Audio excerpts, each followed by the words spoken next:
You're listening to the Options Insider Radio Network, the home of the Options Podcast. For more quality options programs, visit theoptionsinsider.com or search for Options Insider Radio Network in your podcast provider of choice. Listeners can also access all of our programming through our mobile app available in the iTunes and Google Play stores. Select programs are also available via live stream at mixlr.com/options-insider. That's mixlr.com/options-insider. Don't forget to follow along with your favorite programs and submit your own questions for the hosts at twitter.com/options, stocktwits.com/options, facebook.com/theoptionsinsider, or via questions at theoptionsinsider.com. The Options Insider Radio Network is sponsored by Fidelity Investments. Fidelity's Option Trade Builder tool can help you confidently build an options trade in 3 simple steps. Just choose a strategy, select a contract, and then review the benefits and risks of the trade. Learn more about Option Trade Builder at fidelity.com/options. Options trading entails significant risk and is not appropriate for all investors. Certain complex option strategies carry additional risk. Before trading options, contact Fidelity Investments by calling 800-544-5115 to receive a copy of the characteristics and risks of standardized options. Fidelity Brokerage Services, LLC, member NYSE SIPC.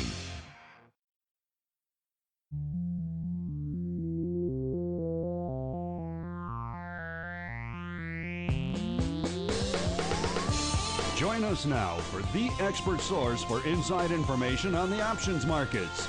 It's time for Options Insider Radio with your host, Mark Longo.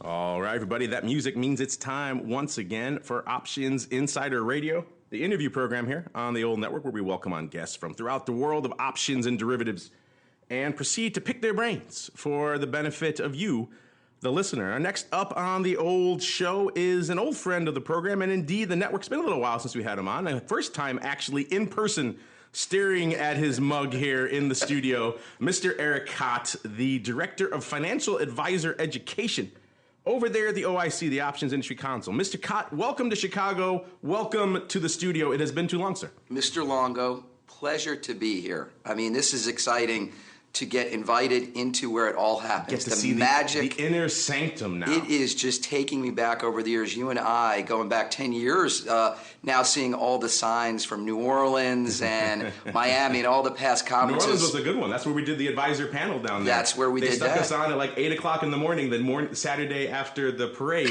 And I thought for sure no one's going to be there because I wouldn't be there if I didn't have to be there. And it turns out it was a huge turnout. But you're a great moderator, and we got to bring you back for that. We got to do that. I get it. They came to see me. I know. I'm the big draw. But, I'm glad to get you here. This is kind of our old school Chicago studio. We like it. We like to be in the bowels of an old Burnham turn of the last century building because it's great for audio. And it's kind of great for the old kind of Chicago vibe. It's wonderful. We kind of like it. Mixes things up a little bit. Yeah, it is good to see you in person. Same here. What is it that brings you to darken our lovely doorstep today, sir? Absolutely. Well, you and I will be seeing each other later at the FIA conference here in Chicago. I will not be seeing you. I'm sorry. This is all you get, so enjoy it. I catch you just for a little bit in your studio. Well, I was here because we're doing a lot of exciting things, especially on the financial advisor front over at OIC. A lot of your listeners, we thank all of your publicity to OIC and OCC.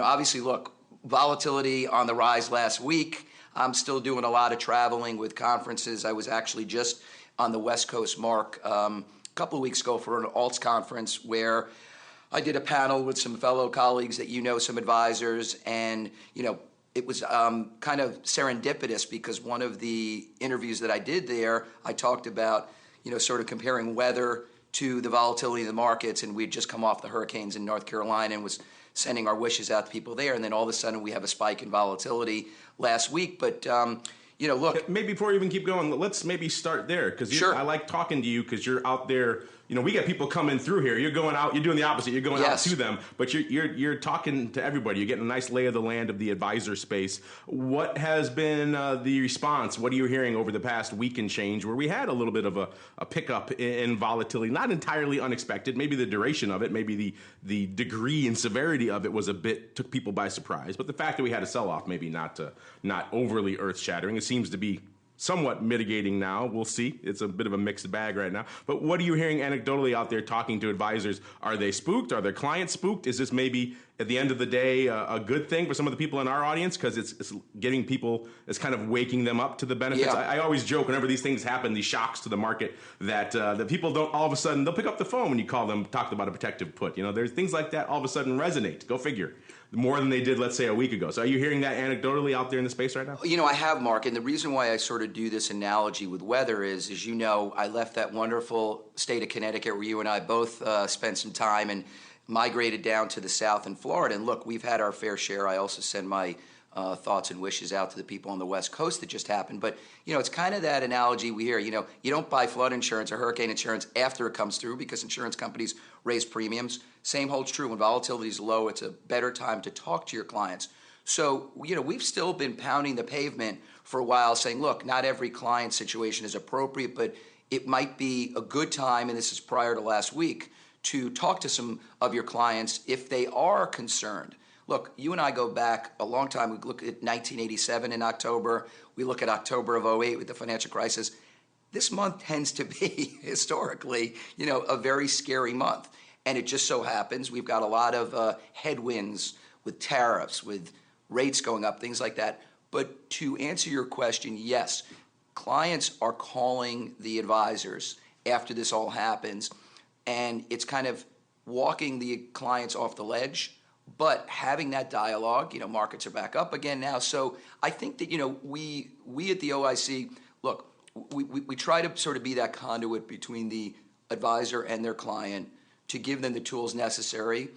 You could get that horse to water, but, to get the horse to drink is a little more difficult. So, I think that the general consensus around the, broker-dealer side, the RIA side, is that things are maybe not going to be as rosy as we've seen, since 2008. And it's a time now to start maybe looking at that protection. Markets don't always just go up, Eric. This is I need to my life's view is at shattered. Least what you and I see the last 10 years.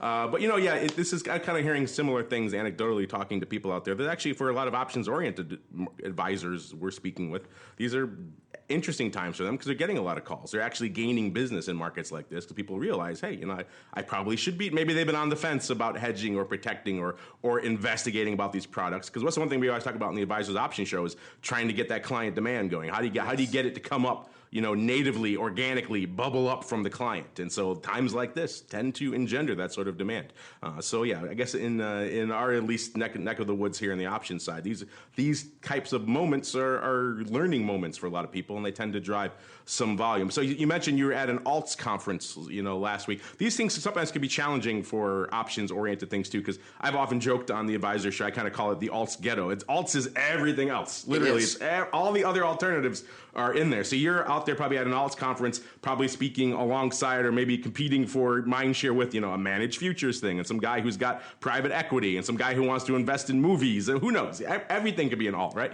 So what are you hearing? How was that conference for you, and were the people receptive to what you're out there talking about, overlays, protection, that sort of thing? It's interesting. This is one of those conferences. It's FA Magazine, and they have been very supportive. Actually, speaking about New Orleans, Mark, they were one of the publications and firms that helped us get off the ground when we did this in New Orleans in 2012, that FA forum that I started.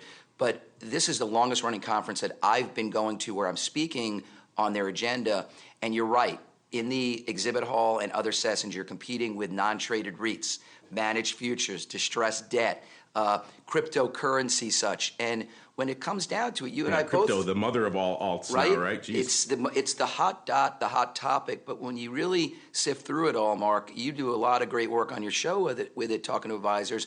And when I'm out there, it's, options really provide solutions in any market scenario. So, whether we're talking income, whether we're talking about protection, but one of the things that we did on the panel when I had 3 advisors there was to talk about capital gains and ways to protect. And that was sort of the discussion of what's going on. And, we definitely were talking about the Cerulli study, which you were great helping us last year. That's the quant study that I did, collaborated with Cerulli Research, where we kind of looked at the DNA of the option-using advisor, but also the DNA of the non-users. And those non-users are maybe coming to the table now with the recent spikes in volatility and then other solutions. And you and I talk about the fact that you've got discretionary advisors managing positions on their own, but then there's a lot of advisors that are seeking out, those 40 Act funds or ETFs, seeing a lot of ETF providers, trying to provide solutions that advisors don't have to, worry about that discussion all the time or managing positions. They could find, say, a buy right strategy, offer it to their client, and then they could still do all the things that they do for the client. One of the big challenges, obviously, when dealing with the option space and any type of funds, a pension fund, hedge fund, whatever, is trying to get them to boost that allocation to a meaningful level. You'll see them all the time say, we got 2% in some alts overriding fund. And, at the end of the day, 2% is not really going to save you or do anything. And then they come back and say, it didn't really do much. It's like, yeah, because you didn't do much, So are you starting to see people maybe come around to the fact that they probably maybe need a little bit more exposure to alts, are they getting more comfortable with, as I jokingly refer to the kind of the token alts, here's 2%. Yes. But are they starting to get more comfortable with putting a meaningful amount that can actually maybe derive some benefit for their portfolio? We're seeing, it's interesting, I mentioned the Cerulli, which, also talked about, sort of what strategies advisors are using. The other thing is that, one of the things we talk a lot about at OIC and to advisory firms, to, investment companies is that, options are part of an asset allocation model. It's just not a one-off. It's not a small little, you're going to basically put a portion into, say, a covered call strategy. It really does.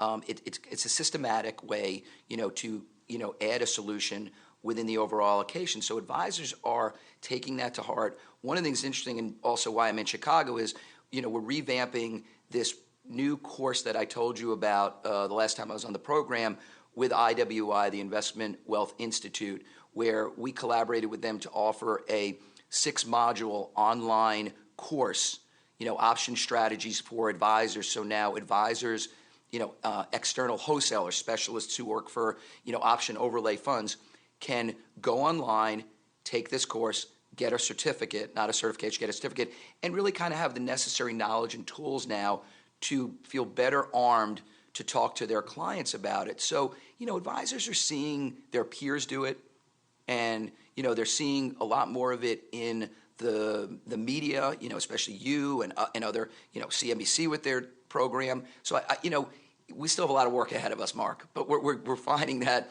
we're getting more of those people to come into our congregation and hear the story. That's good. I like it. I like hearing more seats in the audience there. Now, you mentioned the online strategy course. I assume you're kind of covering the standard things for advisors, protective puts, covered calls, collars, that sort of thing. Is that what the focus is, or is it something else? It's a little more advanced. We do get involved in the Greeks and some synthetics. Okay. I mean, it's one of those things where we didn't want to make it too basic, but we also didn't want to make it too advanced to turn people off. And this is a first part of what we hope to add on to this program. So, we sought out a colleague, an organization that we're very fond of. We've done work with them. They were the former IMCA IMCA, and they have, accredited programs. And so, through a number of years, we finally got to agree to do this. And again, not having it a certification, but rather a certificate was the way to go. And look, we go back to last week, which was sort of a record for OCC.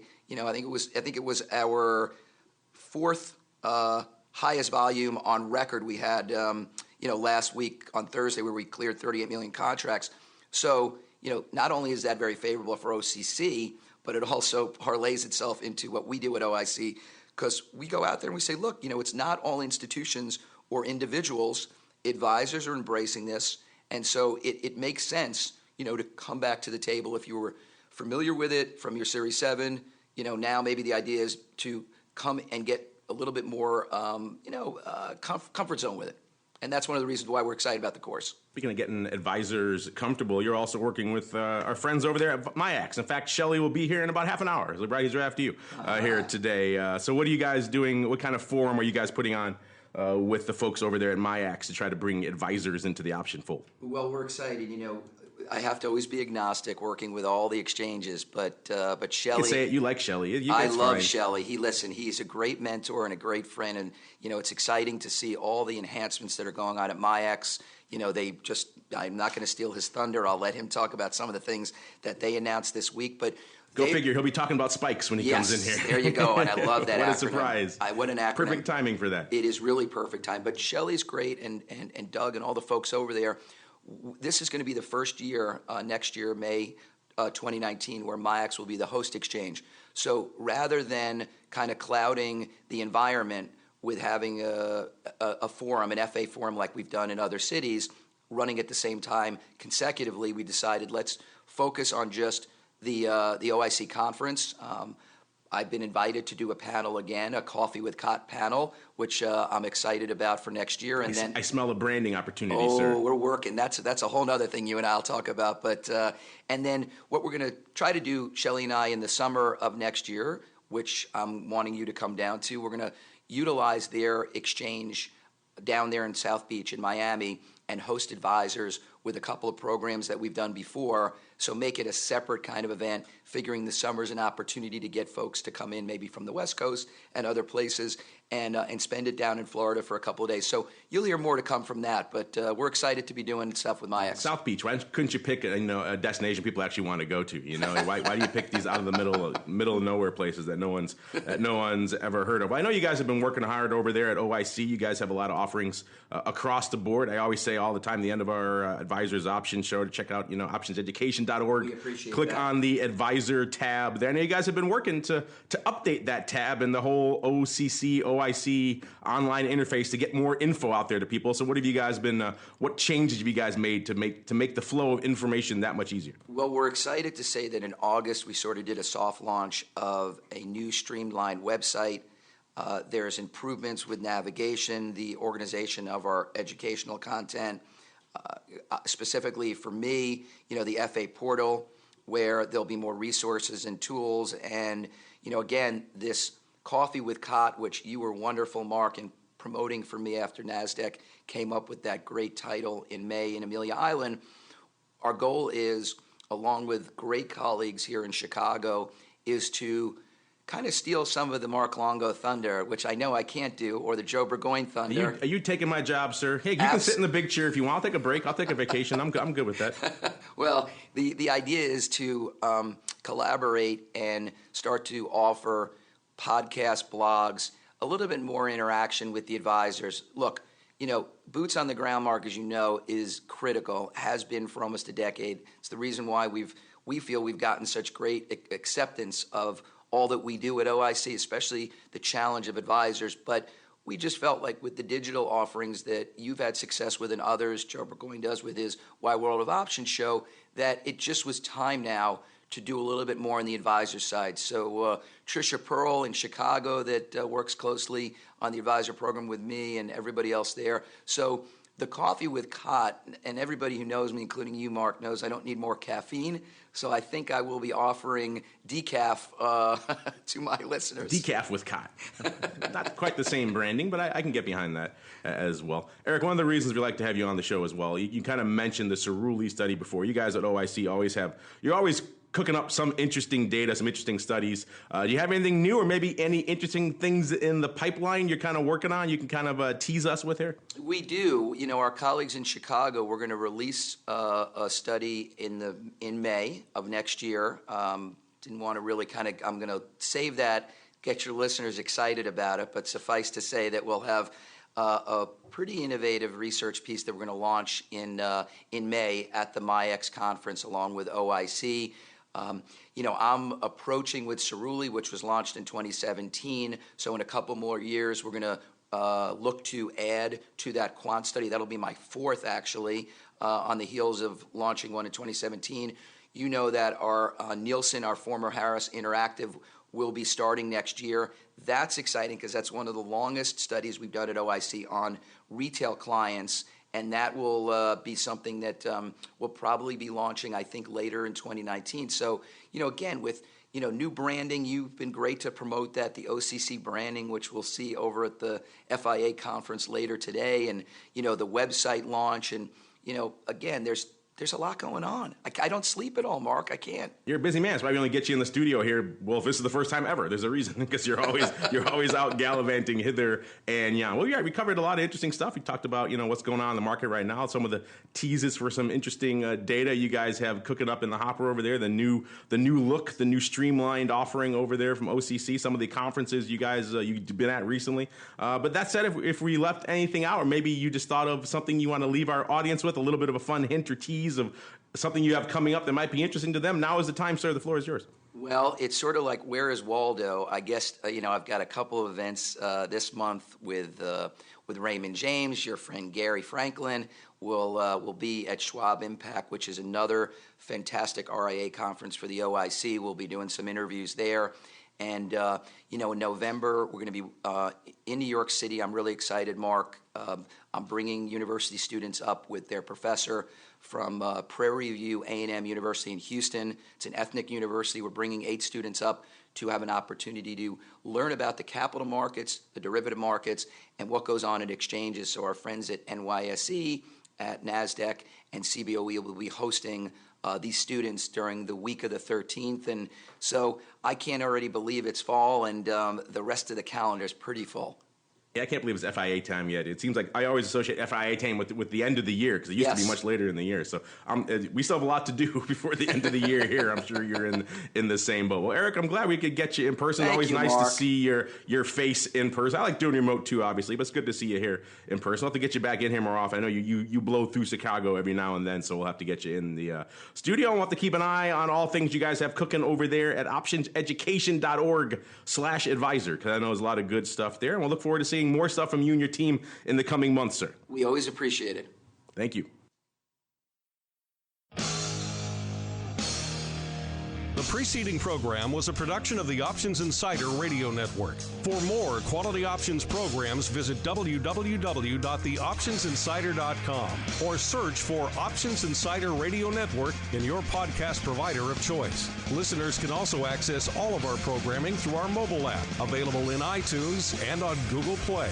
Don't forget to follow along with your favorite programs and submit your own questions for the hosts at twitter.com/options, facebook.com/The Options Insider, or via questions at theoptionsinsider.com.